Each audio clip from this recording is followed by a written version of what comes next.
டிவில நியூஸ் பார்க்கும்போது நீங்க ஒரு மிகப்பெரிய முரண்பாட்டை எப்போவாவது கவனிச்சிருக்கீங்களா? எந்த மாதிரி முரண்பாடு சொல்றீங்க?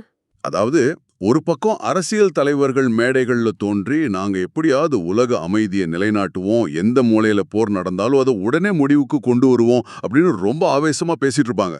ஆமா, அது வழக்கமா நடக்கிறது தானே. ரைட். ஆனா சரியா அதே காலகட்டத்துல பாத்தீங்கன்னா, செய்திகளின் மறுபக்கம் போர் ஆயுதங்களை தயாரிக்கிற நிறுவனங்களோட பங்குச்சந்தை மதிப்பு மட்டும் பல மடங்கு ராக்கெட் வேகத்துல உயர்ந்து கொண்டே இருக்கும். உண்மைதான், இத நிறைய பேர் கவனிக்க தவறுற ஒரு விஷயம். உலகமே அமைதியை நோக்கி செல்லுது அப்படின்னா, ஆயுதங்களை விக்கிற நிறுவனங்கள் நஷ்டத்தை தானே சந்திக்கணும். அமைதி திரும்பிட்டா ஆயுதங்கள் யாருக்கு தேவைப்படும்? ஆனா நடைமுறையில அப்படி நடக்கிறது இல்லையே. அது ஏன் நினைக்காது நீங்க யோசிச்சிருக்கீங்களா? இது ரொம்ப ஆழமான கேள்வி. உலக அரசியல நாம வெறும் நாடுகளுக்கு இடையிலான ஒரு நிலத் தகராறாகவோ அல்லது சித்தாந்த மோதல்களாகவோ மட்டுமே சுருக்கி பார்க்கறதுனால தான் நமக்கு இந்த குழப்பம் வருது. ஓஹோ, அப்போ இதுக்கு பின்னாடி வேற எதுவும் இருக்கா? கண்டிப்பா இருக்கு. அதற்கடியில் பல தசாப்தங்களா இயங்கிட்டு வர ஒரு மாபெரும் பொருளாதார கட்டமைப்பை நாம பெரும்பாலும் கவனிக்க தவறிவிடுகிறோம். இந்த முரண்பாட்டை புரிந்து கொள்ள உலகெங்கிலும் ஏன் போர்கள் தொடர்ந்து கொண்டே இருக்கின்றன அப்படிங்கறத நாம வேற ஒரு கோணத்துல அணுகணும். அந்த மாற்றுக் கோணத்தை நோக்கித்தான் கற்றுக்கொள்ளும் ஆர்வமுடைய உங்களுக்காக இந்த ஆழமான அலசலை நம்ம இன்னைக்கு முன்னெடுக்க போறோம். எக்ஸாக்ட்லி. இன்னைக்கு நாம விவாதிக்க போற அடிப்படை ஆதாரம் திங்க் ஸ்கூல் அப்படிங்கிற ஒரு யூடியூப் சேனல் வெளியிட்டுள்ள போர் ஏன் முடிவதில்லை அப்படிங்கிற ஒரு புவிசார் அரசியல் ஆய்வு காணொளி தான். ஆமா, அந்த வீடியோல நிறைய ஷாக்கிங்கான உண்மைகள் இருக்கு. ஆமாங்க. இந்த ஆதாரத்துல ஒரு விஷயம் ஆணித்தரமா முன்வைக்கப்படுறது. அதாவது, அமெரிக்காவோட மிகப்பெரிய ஸ்டார்ட் அப் அப்படிங்கிறது வேறு எதுவும் இல்ல, போர் தான் அப்படின்னு அந்த காணொளி சொல்லுது. ஒரு போர் எப்படி ஸ்டார்ட் அப் ஆக முடியும்னு நீங்க ஆச்சரியப்படலாம். அதான் எனக்கும் புரியல. போர் எப்படி ஒரு வியாபாரமாக மாற முடியும்? இதையெல்லாம் இந்த காணொளியின் தரவுகள் அடிப்படையில எவ்வித அரசியல் சார்புமின்றி இன்னைக்கு நாம முழுமையா பிரித்து மேய போறோம். இந்த ஆதாரத்திலிருந்து நாம உள்வாங்க வேண்டிய மிக முக்கியமான மைய கருத்து என்னவென்றால், ஆயுத உற்பத்தியும் போரும் தற்செயலாக இணைந்தவை அல்ல. அது மிக நுணுக்கமா வடிவமைக்கப்பட்ட ஒரு லாபகரமான தொழில்துறை. அப்படியா? ஆமா.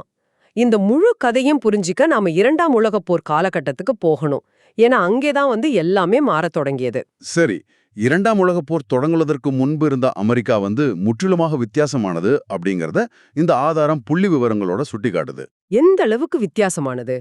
அதாவது, இரண்டாம் உலகப் போர் தொடங்கும்போது அமெரிக்காவுக்கு போரில் ஈடுபடும் எண்ணமே துளியும் கிடையாது.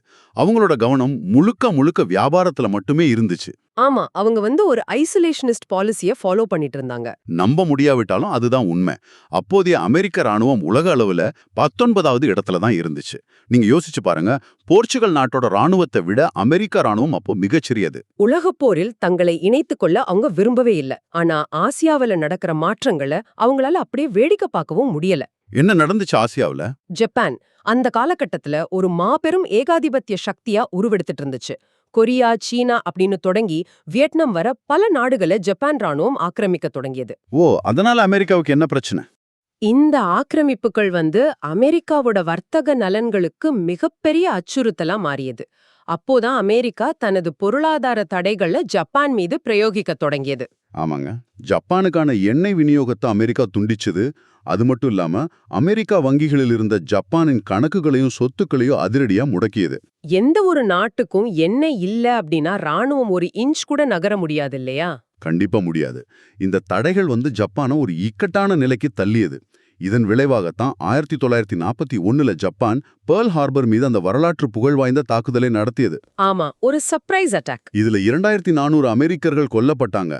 இந்த தாக்குதலுக்கு பிறகுதான் இனிமேலும் நாம அமைதியா வியாபாரம் மட்டும் பண்ணிட்டு இருக்க முடியாது அப்படின்னு சொல்லிட்டு அமெரிக்கா நேரடியா போரில் குதித்தது. இப்படிதான் 19வது இடத்துல இருந்த ஒரு சுமாரான ராணுவம் ஒரே இரவில தனது ஒட்டுமொத்த பலத்தையும் திரட்ட வேண்டிய கட்டாயத்திற்கு உள்ளானது.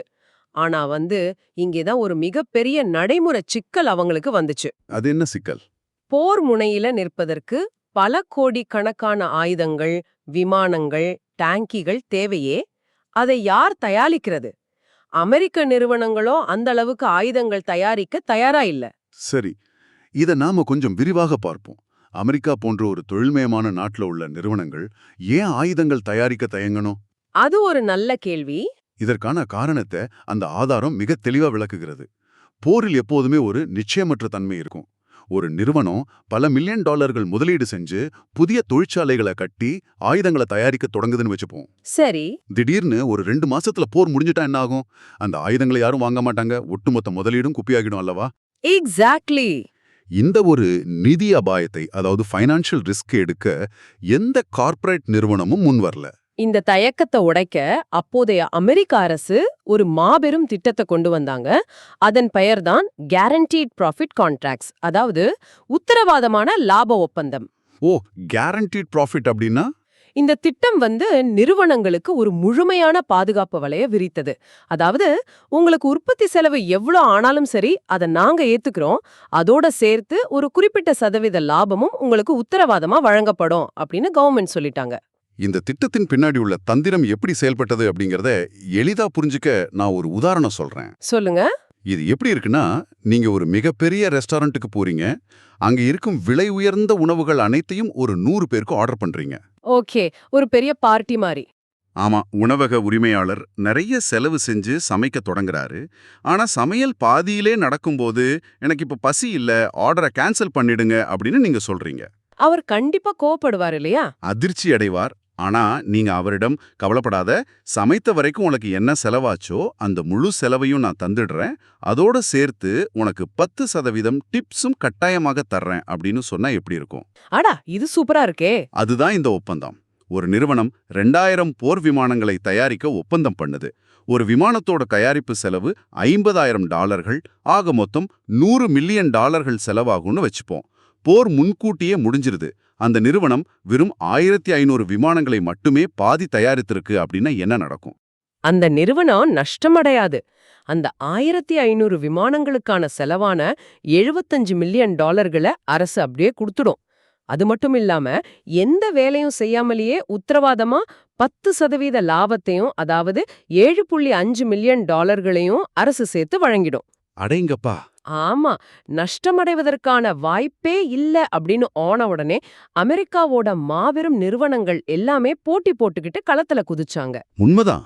ஃபோர்ட் மோட்டார் நிறுவனம் தங்களது கார் தயாரிக்கிற தொழிற்சாலைகளை அப்படியே போர் விமானங்கள் தயாரிக்கும் மையமா மாத்தினாங்க. ஒவ்வொரு மணி நேரத்துக்கும் ஒரு போர் விமானம் அங்கிருந்து வெளியாச்சு.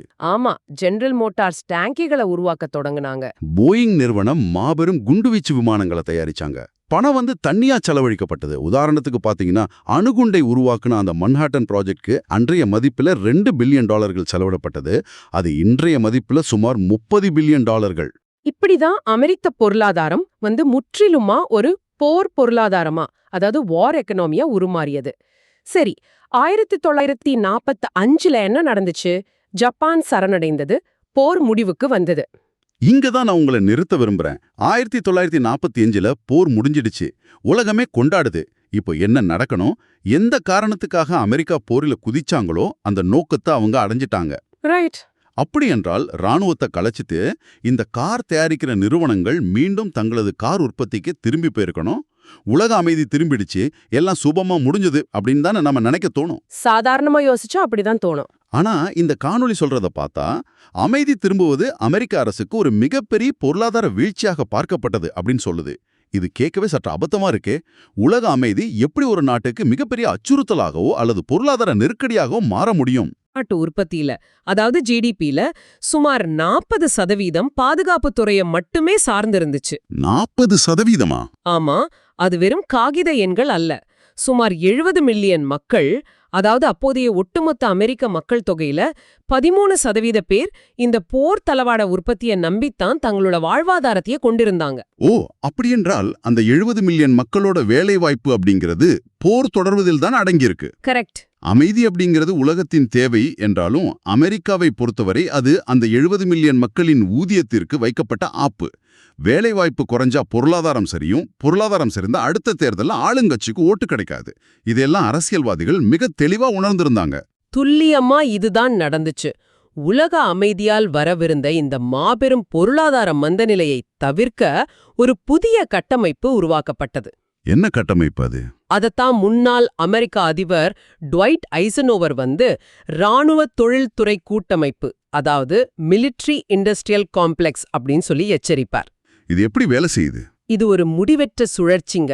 பாதுகாப்பு தளவாடங்களை உற்பத்தி செய்யும் கார்ப்பரேட் நிறுவனங்கள் அரசியல்வாதிகளோட தேர்தல் பிரச்சாரத்திற்கு பல மில்லியன் டாலர்களை நிதியா வழங்குறாங்க. தேர்தல்ல வென்ற உடனே அந்த அரசியல்வாதிகள் நாடாளுமன்றத்துல ராணுவத்துக்கான பட்ஜெட்டை தொடர்ந்து உயர்த்துறாங்க. ஓஹோ.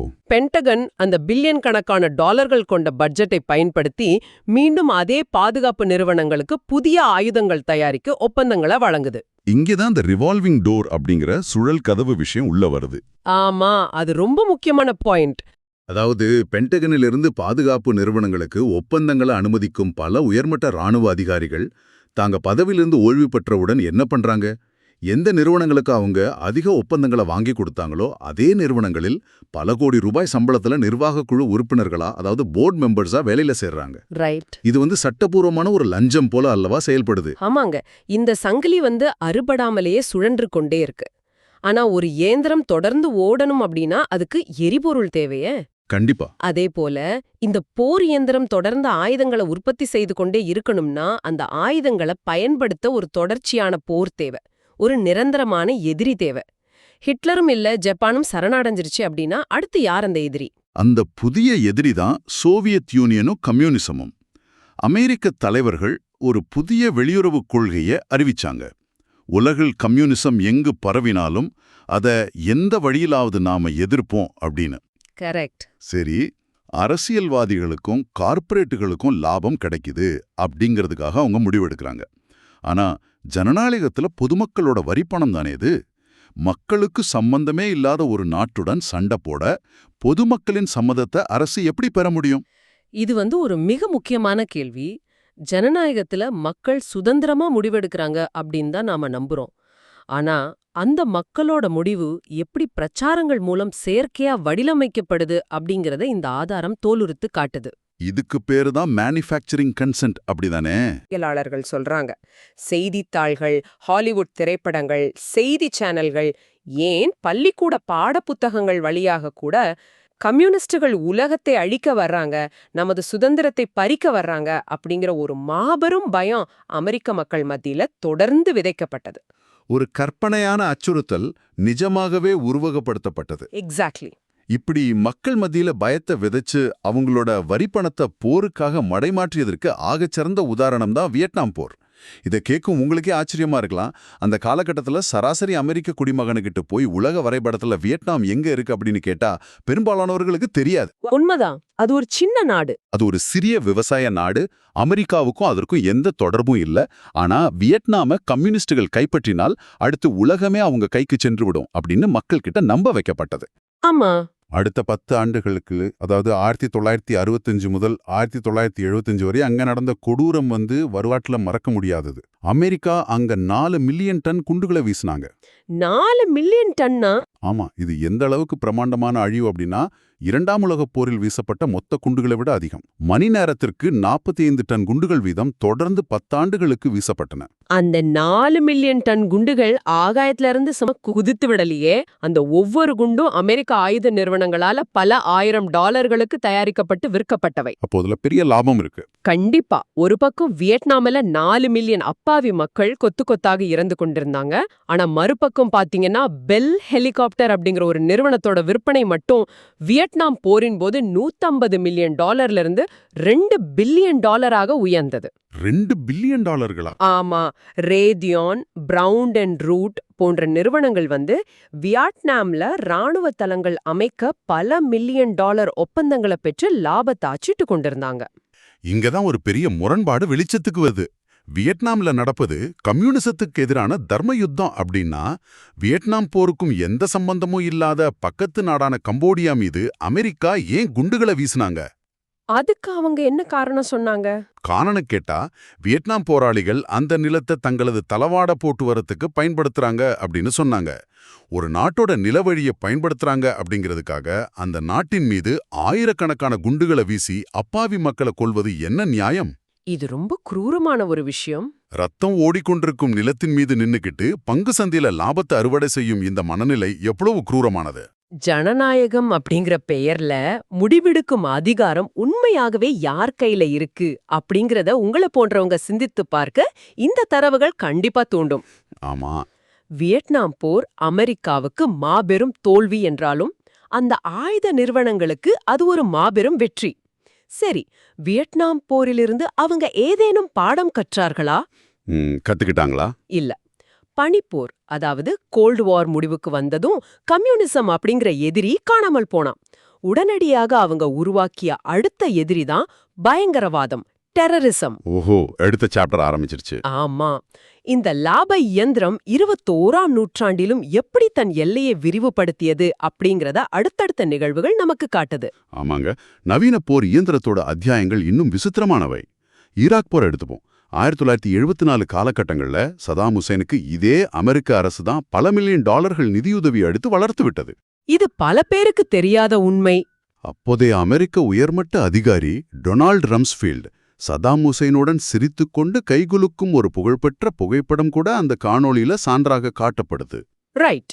ஆனா பல ஆண்டுகள் கழித்து அதே சதாம் ஹுசேன் அண்டை நாடான குவைத்தை ஆக்கிரமித்த போது அமெரிக்கா அவரை பயங்கரவாதி அப்படின்னு முத்திரை குத்தி உலக நாடுகளின் ஆதரவோடு அவரை தூக்கிலிட்டது. இந்த ஈராக் போருக்காக அமெரிக்கா செலவழித்த மொத்த தொகை எவ்வளவு தெரியுமா? 61 பில்லியன் டாலர்கள். இது யாருடைய பைக்கு சென்றது? ஈராக்கை விட ஆப்கானிஸ்தான் போர் இன்னும் பல அதிர்ச்சியூட்டும் உண்மைகளை தன்னுள் அடக்கியிருக்கு. அங்க என்ன நடந்துச்சு? 2001ல அமெரிக்காவோட இரட்டை கோபுரங்கள் தாக்கப்பட்ட பிறகு ஒசாமா பின் லேடனை பிடிப்பதற்காக அமெரிக்க ராணுவம் ஆப்கானிஸ்தானுக்கு சென்றது. அங்கே 10 ஆண்டுகள் தேடிய பிறகு இறுதியில் அவர் பக்கத்து நாடான பாகிஸ்தானில் ஒளிந்திருக்கிறார் அப்படிங்கிறதை கண்டறிந்து அவரை கொன்றார்கள். சற்று போருங்க, இங்கதான் எனக்கு ஒரு பெரிய சந்தேகம் வருது. ஒசாமாவை கொல்வதுதான் அவங்களோட நோக்கம் அப்படின்னா, அவரை பாகிஸ்தான்ல வச்சு கொன்ற பிறகும் அடுத்த 10 ஆண்டுகள் அவங்க ஏன் ஆப்கானிஸ்தான்லயே தங்கியிருந்தாங்க? அதுதான் முக்கியமான கேள்வி. நாட்டை மேம்படுத்த போறோம், ஜனநாயகத்தை நிலைநாட்ட போறோம் அப்படின்னு சொல்லி அங்க தங்கியிருந்து இறுதியில 20 வருடங்கள் கழித்து எந்த தாலிபான்களை அழிக்கச் சென்றார்களோ அதே தாலிபான்களிடம் அந்த நாட்டை மீண்டும் ஒப்படைத்துவிட்டு வறுமையிலும் குழப்பத்திலும் ஆப்கானிஸ்தானை தள்ளிவிட்டு அமெரிக்கா வெளியேறியது. இது ஒரு மிகப்பெரிய டிராஜடி. அது நவீன செயற்கைக்கோள்கள், ஸ்டெல்த் விமானங்கள், ட்ரோன்ஸ் என உலகின் மிகப்பெரிய பலசாலி ராணுவம் 20 வருடங்கள் போராடியும் வெறுமனே செருப்பு அணிந்து கொண்டு கையில சாதாரண துப்பாக்கிகளுடன் மலைகளில் ஒளிந்திருந்த போராளிகளை வெல்ல முடியல அப்படிங்கறத நாம எப்படி நம்புவது? நம்புற மாதிரி இல்லதான். அது மட்டுமல்ல, இந்த 20 வருட ஆப்கானிஸ்தான் போருக்காக அமெரிக்கா செலவழித்த தொகை $2 ட்ரில்லியன். அந்த $2 ட்ரில்லியன் எங்கே மாயமானது? இந்த கேள்விக்கான பதில்ல தான் ஒட்டுமொத்த ரகசியமும் அடங்கியிருக்கு. இங்க நோக்கம் போரில் வெற்றி பெறுவது அல்ல. போரில் வெற்றி பெற்று நாட்டை அமைதியாக்கிட்டா பிறகு எப்படி குண்டுகளை விற்க முடியும்? ட்ரோனுகளை எப்படி பயன்படுத்துவது? அப்போ போரை தொடர்ந்து நடத்துவதுதான் நோக்கமா? ஆமா, போரை தொடர்ந்து நடத்திக்கொண்டே இருப்பதுதான் அவங்களோட உண்மையான நோக்கம். சமரசமும் அமைதியும் இந்த பொருளாதார அமைப்புக்கு மிகப்பெரிய அச்சுறுத்தல்கள். ஒரு போர் எத்தனை ஆண்டுகள் நீடிக்குதோ அத்தனை ஆண்டுகள் அந்த ராணுவ தொழில்துறை கூட்டமைப்புக்கு கொண்டாட்டம். அட கடவுளே, இதை தற்போதைய நிகழ்வுகளோட ஒப்பிட்டு பார்த்தால் இன்னும் தெளிவா புரியுது. இதோ இப்ப நடந்துட்டு இருக்கிற உக்ரைன் போரை எடுத்துக்கொள்ளுங்கள். அது ஒரு பெர்ஃபெக்ட் எக்ஸாம்பிள். 2022ல உக்ரைன் மீது போர் தொடுக்கப்பட்ட போது உலக பொருளாதாரமே ஆட்டம் கண்டது. பெட்ரோல் விலை உயர்ந்தது, பணவீக்கம் அதிகரித்தது. அமெரிக்க பங்குச் சந்தையில உள்ள மற்ற முன்னணி நிறுவனங்களோட பங்குகளின் மதிப்பு சராசரியா 7% குறைந்தது. ஆனா ஆயுத நிறுவனங்களுக்கு என்னாச்சு? அதே காலகட்டத்துல அமெரிக்க ஆயுத உற்பத்தி நிறுவனங்களின் பங்குகள் என்னாச்சு தெரியுமா? லாக்ஹீட் மார்ட்டின் பங்கு 42% உயர்ந்தது. நார்த்ராப் கிரம்மன் 34% உயர்ந்தது. ஜெனரல் டைனாமிக்ஸ் 22% உயர்ந்தது. அப்போ மத்தவங்க நஷ்டப்படும் போலி இவங்க மட்டும் லாபம் பாக்குறாங்க. ஆமாங்க, ஒட்டுமொத்த உலகமும் பொருளாதார வீழ்ச்சியால திண்டாடிய போது ஆயுத நிறுவனங்கள் மட்டும் அபரிமிதமான லாபத்தை அடைஞ்சிருக்காங்க. உண்மையை சொல்லப்போனா உலக மக்களின் ரத்தமும் உயிர்களும் இந்த ராட்சச இயந்திரத்தோட இயல்பான எரிபொருளாகவே மாறிடுச்சு அப்படிங்கறதான் இந்த உக்ரைன் போர் தரவுகள் மீண்டும் ஒரு முறை நமக்கு தெளிவா காட்டுது. ரொம்ப வேதனையான உண்மை இது. அரசியல்வாதிகள், லாப நோக்கோடு செயல்படும் கார்ப்பரேட் நிறுவனங்கள் மற்றும் அதிகாரம் படைத்த ராணுவ உயர்மட்ட அதிகாரிகள் என மூன்றும் சேர்ந்த ஒரு முக்கோண அமைப்பு தங்களுடைய முடிவற்ற லாபத்திற்காக மோதல்களை தொடர்ந்து உருவாக்கிக் கொண்டே இருக்கு. அந்த மோதல்கள் அவங்களுக்கு மீண்டும் லாபத்தை ஈட்டித் தருகிறன. ஆக இன்னைக்கு நாம அலசிய இந்த ஒட்டுமொத்த ஆதாரத்திலிருந்தும் நாம தெரிந்து கொள்ளும் முக்கிய பாடம் என்னவென்றால், போர் என்பது வெறும் நாடுகளுக்கு இடையிலான எல்லை பிரச்சனையோ அல்லது சித்தாந்த மோதலோ அல்ல, அது மிக துல்லியமா திட்டமிடப்பட்ட ஒரு மாபெரும் வியாபார உத்தி. கரெக்ட். தொடர்ந்து கற்றுக்கொள்ளும் ஆர்வமுடைய நீங்க இந்த தரவுகளை கேட்ட பிறகு இனி உலக நடப்புகளை பார்க்கும் விதமே முற்றிலுமா மாறிவிடும் அப்படின்னு நான் உறுதியா நம்புறேன். கண்டிப்பா மாறும். அடுத்த முறை செய்தித்தாள்களிலோ டிவியிலோ ஏதாவது ஒரு புதிய போர் மூழுவதாக படித்தால் நீங்க வெறும் அரசியல் தலைவர்களோட உணர்ச்சி வசப்பட்ட பேச்சுகளை மட்டும் கேட்டு அப்படின்னு நம்பிவிட மாட்டீங்க. அதோட சேர்த்து எந்தெந்த ஆயுத நிறுவனங்களின் பங்குச்சந்தை மதிப்புகள் இன்னைக்கு ஏறப்போகுது அப்படிங்கறதையும் தேடி பார்ப்பீங்க. நிச்சயமா. ஒரு உலகளாவிய நிகழ்வு அதோட மேலோட்டமான அரசியல் காரணங்களோட சுருக்கி கொள்ளாம அதோட வேர் வரை சென்று இதுல யாருக்கு என்ன பொருளாதார லாபம் கிடைக்கிது அப்படிங்கறத புரிஞ்சு கொள்ளும் போதுதான் நாம உண்மையான உலக அரசியலை புரிந்து கொள்ள முடியும். இறுதியாக நீங்க சிந்தித்து பார்க்க ஒரு சின்ன கேள்வியோட இந்த உரையாடலை நாம நிறைவு செய்வோம். சொல்லுங்க. இதை கேட்கும் நீங்க இன்றிரவு உறங்கச் செல்வதற்கு முன் உங்களிடமே இந்த கேள்வியை கேட்டுக்கொள்ளுங்கள். ஒருவேளை நாளை காலை உலக நாடுகள் அனைத்தும் ஒன்று கூடி தங்களுக்கிடையேயான பிரச்சனைகள் அனைத்தையும் பேசி தீர்த்து இனி உலகில் போரே வேண்டாம், ஒரு நிரந்தர உலக அமைதி மலர்ந்துவிட்டது அப்படின்னு அதிகாரப்பூர்வமா அறிவிக்கிறாங்கன்னு வச்சுப்போம். ஓகே. அந்த அமைதியை ஒட்டுமொத்த உலக மக்களும் வீதிகளில் இறங்கி சந்தோஷமாக கொண்டாடும் அதே வேளையில் பல தசாப்தங்களாக போர் தளவாட உற்பத்தியையே மட்டுமே நம்பியிருக்கும் பல வல்லரசு நாடுகளின் பொருளாதாரங்கள் ஒரு சீட்டுக்கட்டு போல சரிந்து விழுமா? இது ஒரு மிகப்பெரிய கேள்வி. அப்படியென்றால் நாம் அனைவரும் எதிர்பார்க்கும் அந்த உண்மையான உலக அமைதி என்பது வல்லரசு நாடுகளின் பொருளாதார வீழ்ச்சியில்தான் ஒளிந்திருக்கிறதா? சிந்தித்துப் பாருங்கள்.